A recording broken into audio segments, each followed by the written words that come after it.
Dong, ipapunta mo dito yan kasi hindi ko dinagdagan ng pamakuan yan.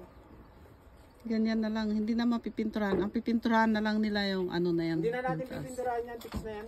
Oh, pero yung mga kahoy dito sa gilid, di ba sabi mo yan, papalitan din yan, ganyan. Lagyan na lang natin lata sana yan eh. Lata? Oo. Kung kahoy kasi, ang dami natin babaklasin. Ah, okay. Yung alulod, yung wire.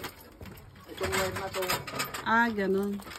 Pero yung kahoy, yung, ano yan, pwedeng pinturahan na lang muna bago lagyan? Oh, pwede. Kung kaya nilang pinturahan, pinturahan na nila. Oh, pinturahan na lang ng kunti yan, tapos lata lang din naman ilalagay, di ba? Uy! My God!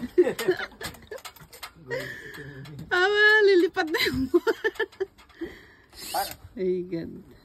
Parang gano'n natin na may nakikita mo yung white na yun, yung bahay na yan. Oo. Ganyan ilalagay natin. Lata ba yan? Oo, lata yan. Oh. Okay. Ayan. Mamaya.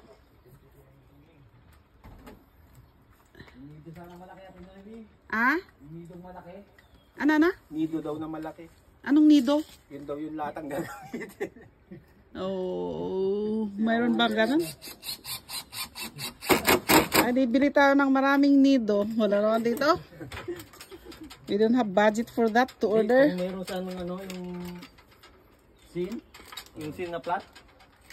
Oo nga. Maganda Maganda yun, yung parehas Pinas. Pwede yan.